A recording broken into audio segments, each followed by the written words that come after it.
मैं डॉक्टर सुनीता बागड़िया एक बार फिर आपके सामने उपस्थित हुई हूँ। आज मैं आपको मेडिटेशन करवाने वाली हूँ।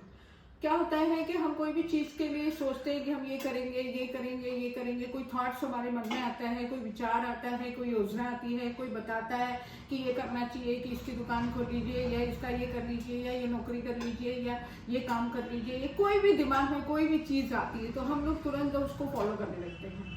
नहीं, ऐसा ना करें, कुछ सेकंड के लिए रुके। कैसे रुकना है? जिस तरह से हम गाड़ी चलाते हैं तो 3 बत्ती आती है, तो रेड लाइट जो आती है तो रेड लाइट में क्या होता है, हमको रुकना होता है। उसी तरह से कोई थॉट या कोई विचार या कोई भाव, कोई चीज़ हमारे दिमाग में आई है तो उसमें कुछ सेकंड के लिए होल्ड करें, कुछ मिनट तक रुके, कुछ सेकंड के लिए रुके और उसमें विचार करें कि जो ये मैं करना चाह रही हूँ वो सही होगा या नहीं, गलत होगा, उसके क्या होगा। इसी तरह से जब पीली लाइट होती है तो हम गाड़ी स्टार्ट करते हैं कि अब हम चलने के लिए तैयार हैं। वैसे ही हमको अपने जीवन में भी लागू करना है कि क्या हम जो विचार हम कर रहे हैं, जो चीज़ हम सोच रहे हैं, क्या उसको हम करेंगे तो उसके क्या पॉजिटिव आएंगे, क्या नेगेटिव आएंगे, क्या उसके परिणाम होंगे, अच्छे आएंगे, बुरे आएंगे, वो निर्णय लेने से क्या चारों तरफ इफेक्ट आएगा। ये सारी चीज़ें बहुत महत्वपूर्ण होती है।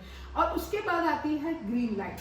ग्रीन लाइट में हम उस चीज़ को करने के लिए बिल्कुल तैयार हो जाते हैं, हम गाड़ी स्टार्ट करके और आगे बढ़ जाते हैं। तो ग्रीन लाइट हमको ये संदेश देती है कि जो थॉट या जो विचार या जो निर्णय हमने लिया है उसको लागू करने का समय आ गया है, उसको इम्प्लीमेंट करने का समय आ गया है। इसलिए हम उस पर तुरंत विचार करने की जरूरत अब नहीं है, कोई सजेशन लेने की जरूरत नहीं है और उस निर्णय को तुरंत लागू करें।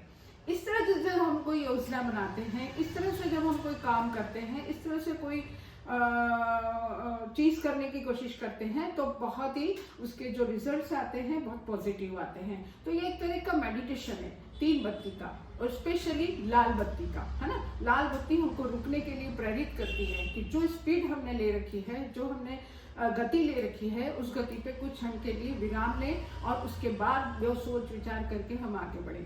इसी तरह से अगर हम कोई काम करेंगे तो हमारा काम हमेशा सफल होगा। हरिओम, प्रणाम।